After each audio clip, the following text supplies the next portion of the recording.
everyone, welcome to Officially Empowered. I am Lady Bree, and if this is your very first time here, welcome to my channel. I truly hope that you like what you see and what you hear, and hopefully by the end of the video you go ahead and hit that subscribe button and the notification bell so you can get notified whenever I post a new video.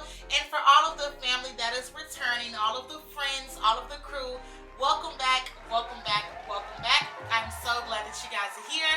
Welcome to episode 2 of my Teacher Summer Series. Yes, it is summertime. I'm an educator and I'm super excited about this series. If you have not checked out the very first video, I'm going to go ahead and link it up here, so make sure you guys go ahead and check it out. But episode 2 is all about classroom organization. Yes, classroom organization. So if you guys are interested in hearing some tips that I have for you that I'm going to be using this year, go ahead and stay tuned. So without further ado, let's get to it. You're watching Lady Bree, and this is what you'll see.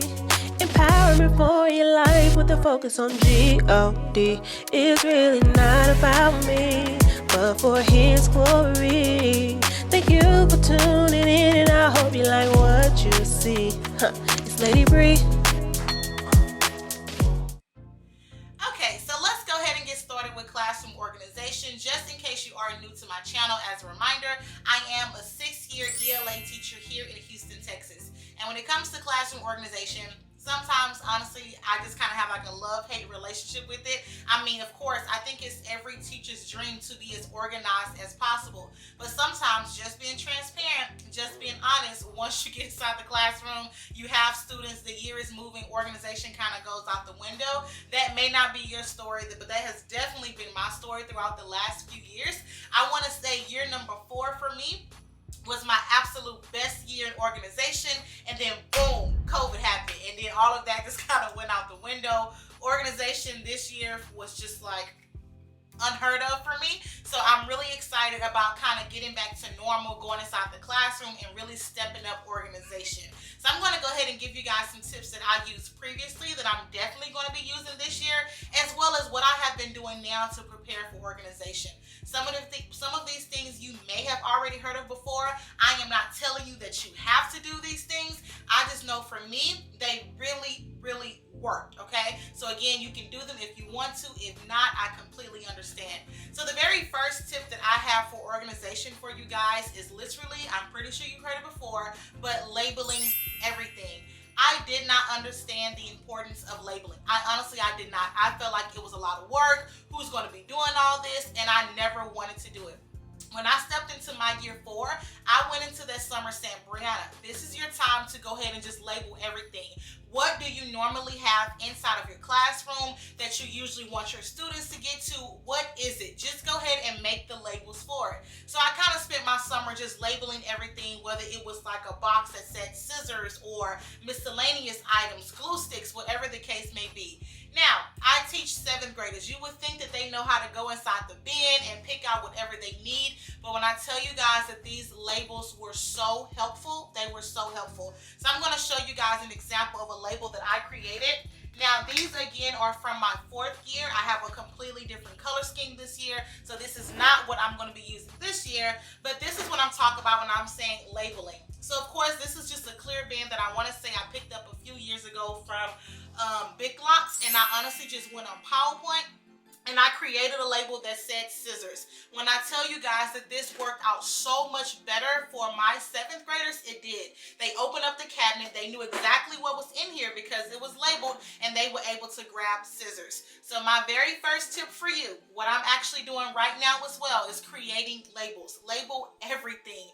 Every single bin that you have, whether it's inside of your library, if it's inside of your closet for supplies, just go ahead and label it. It may seem like a lot of work on the back end, but I promise you, once you get inside the class and you see that everything is nicely labeled, I think a lot of your questions may stop, because again, they're going to go ahead and see that label right there and know exactly where to go. So go ahead and begin labeling things. Now, when it comes to labeling, if that's something that you're really just not that into, you can easily buy labels from Teachers Pay Teachers. I have learned to just create everything on my own. That way I can get it exactly how I want it, the color scheme that I exactly want. And so my husband taught me how to go ahead and create these things on PowerPoint. point or keynote. If you guys want a video in this series where I'm showing you guys how I create labels, go ahead and let me know and I can go ahead and do that. But again, I think it saves you so much time in the long run to go ahead and have everything labeled. That way you know where everything is and your kids know where everything is. Now, the next thing I want to mention when it comes to organization kind of coincides with the labeling, and that is getting you some bins. I know there are so many different places where you can find bins. You can go to Walmart, you can go to the dollar spot, you can go to the dollar store, you can go to Target, so many different places where they have bins. I have found a love of the clear bins. I have literally fallen in love with clear bins. And the reason why I like the clear bins is because you can see exactly what is in them, especially when it's time for inventory. And for me, that is something that really helped me throughout my 4th year. When I look inside the closet, if I have a clear bin, I can see, hey, I'm running low on markers, I'm running low on scissors, I'm running low on glue sticks, and then I can just get my person whose job is to go ahead and fill everything, my student, I can go ahead and get them to do their job and begin to refill the inventory. So clear bins for me is definitely something I'm going to bring into this year. Now, the bins that I'm looking for this year, they're not going to have a great top. I think I want literally all clear bins. They have a clear top as well as a clear bottom. So that is what I'm looking for. I think I saw some of those at Lakeshore Learning. So I'm going to go ahead and link a picture right here so you guys can see what I'm talking about. Again, I'm getting that bin. I'm going to go ahead and label it as well. And I think it's going to be number 1, very aesthetically pleasing to the eye. And number 2, I'm going to be able to see everything that is inside of there. Now, again, when it comes to organization, when you have things that are in place, I know that this bin is going to have these books. I know that these bins are going to have these notebooks. Everything is kind of easier for you to see. I truly believe that when a classroom is organized, it really runs efficiently and smoothly. And we know that as teachers, we already do so much. So when you are organized and your classroom is organized, I feel like it makes the students work better as well as it makes you work better as well. So again, labeling everything as well as getting you some bins, and they do not have to be clear. If you have a particular theme inside of your classroom or colors, you can get color bands, whatever you want to do, that's fine. I chose clear, that way that I can go ahead and see every single thing that is inside of that bin. So again, go ahead and pick you up some bins. I do believe that they will be a great addition to your classroom, especially if you're trying to stay organized. So the next tip that I want to give you for organization that I've definitely done in the past that helped me, I did not do it this past year, but I definitely will be doing it for my 6th year, is to color code. I think color coding items inside of your classroom would definitely help you so much and make your classroom run a lot smoothly. My 4th year, I had 4 colors. We had red, green, yellow, and blue. Everything in the classroom was tied to those colors. Everything was tied to my student class periods, and they knew exactly where to find their items. So because I teach middle school, of course I have class periods. I'm teaching the same subject and I have class periods. So when first period came in, they knew to go ahead and do everything that was in the red section. So their turning in bin was red, the tape on their notebooks was red, their mailboxes was red, their bins were red. Anything was red, we knew that it belonged to first period. And for me, that really cleared out a lot of confusion with missing work. Please put everything in your color bin. And I spent the first few days when we were talking about classroom expectations and making sure that each class period knew where to find their items. When I was getting ready to give back work or to grade work, I had my red binder clips because I knew that this was for first period, and everything worked out so smoothly. So color coding is definitely something that you guys can do inside of your classroom. Now mind you, I don't have that many colors this year. I'm only doing black and white. So instead of color coding this year with my different class periods, I'm going to be doing different patterns. So again, because we are just black and white, maybe my first period would be polka dot black and white, maybe my second period would be buffalo, third period would be chevron. I don't know yet, but I'm still trying to figure it out. But there will be some type of color coding inside of the classroom so students would know exactly where their items belong. And again, I really feel that it truly helped my babies. Again, these are 7th graders. You would think that they know where to put items, but I think really having something color coded helped them out tremendously. You're getting ready to see Clay climb up over here. So yes, you definitely want to make sure that you have items color coded. It worked out so smoothly. Everything was very clear for the students. They knew where to find their items, and of course it made the class run very smoothly. So if you have that option to go ahead and color code things, definitely go ahead and do that. Hey baby. And the last thing that I want to mention about organization that I feel is definitely going to help me within this next year is having systems. I know that we hear that all the time. Yes, I understand that we have to have systems, but I mean have a system for literally everything.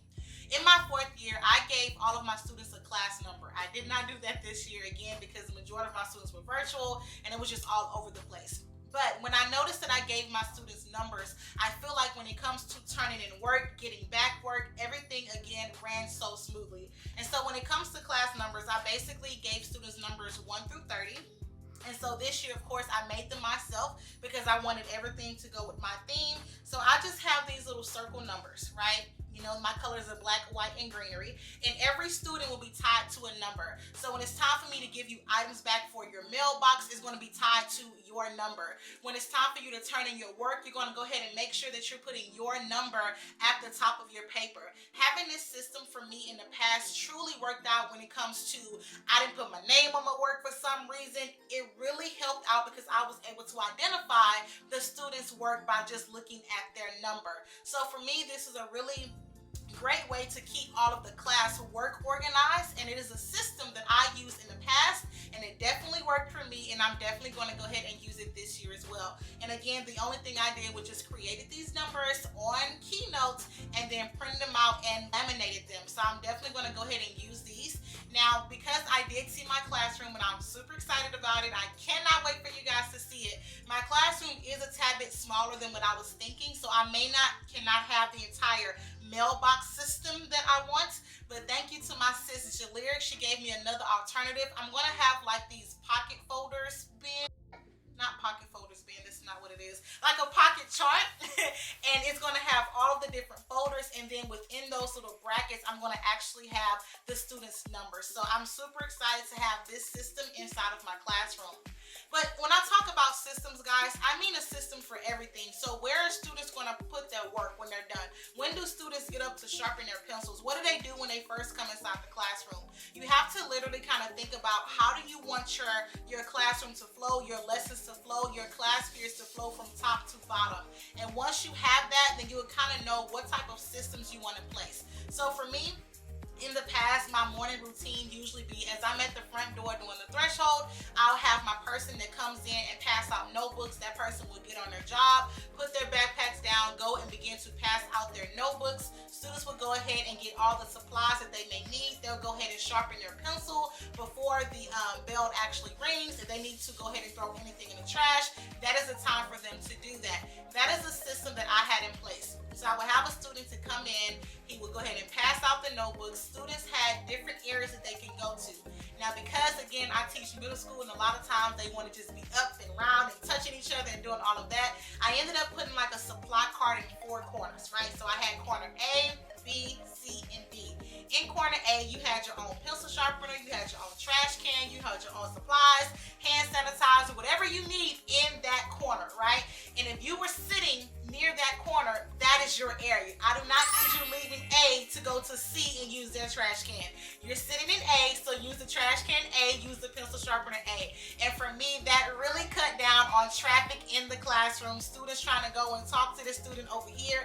I just had 4 different areas that had supply charts and students were able to go ahead and use their sections. Yes, baby. So for me, that system worked out flawlessly. Again, it stopped the traffic of students getting up. So whatever systems you guys want to have in place, make sure you go ahead and think about that this summer. Write it out and literally how do you want it to flow? When it's time for them to turn in their work, when do they do that? Do they do that as soon as they're done with their work? Do they wait till like a certain point? What is the system that you want to have in place? My students know that also right when you come inside the classroom, because we always do independent reading, go to your section and grab your independent reading book and go ahead and bring it to your desk. So just think about the system of what you want to have running throughout your classroom. I promise you, if you think about it, really write it out and figure out how you want it to look, it's really going to help your classroom run smoothly. My goal goal for this year, which is my goal for every year, is really to have a student-led classroom. And I think the way to have a student-led classroom is to make sure that you guys have systems in place from top to bottom. I wanted to get to the point where the students do not have to really ask me anything. It is student-centered. It's basically really student-facilitated, and they can run the classroom even if I am not there. That's my goal. Okay, that's my goal. That is what I want to get to, and I know that having systems are definitely going to be a great way for me to go ahead and do that. So again, I really hope that you guys have enjoyed today's video. It was all about organization. So some things that I mentioned were definitely labeling your items. I promise you it will help if you label your items. Make sure that you guys go ahead and get some containers. Containers really help. It could be colors containers, it could be clear containers, whatever you want to do. Get some containers that'll kind of help you with having so much stuff going on around your room. Make sure that you guys, if you can, color code your items. If you are departmentalized like I am, it makes it so much easier for you to go ahead and color code your class periods. If you're not, you still can do it by subject. So make sure you guys can kind of look into your color coding, and then also have systems for everything. I promise you, if you have a system for everything, it will allow everything to work out more smoothly. If you are interested in a video of me showing you how I create some of my labels, or how I created numbers or anything like that, feel free to go ahead and comment down below. This is just episode 2, and I really want to just talk about some quick organization things that I believe that you guys can do. So thank you so much for watching this video. If you have not done so already, be sure to go ahead and hit that subscribe button and the notification bell so you can get notified whenever I post a new video. Be sure to give this video a big thumbs up. I'm going to say it again. Give this video a big thumbs up, and go ahead and leave me a comment down below. Let me know what you're thinking. Are you excited for the school year? I know that we're still in summer, but let me know what you guys think. As always, I appreciate you guys so much. I also wanted to show you guys my shirt. So this is something that I made for my ELA department this past year, and it says heavy on the textual evidence, because we know that students and going back inside the text is usually a difficult thing. But I'm super excited. I love my shirt. I cannot wait to wear it again this year as well. But as always, guys, I appreciate you more than you would ever know. Until the next video, y'all be blessed. Bye.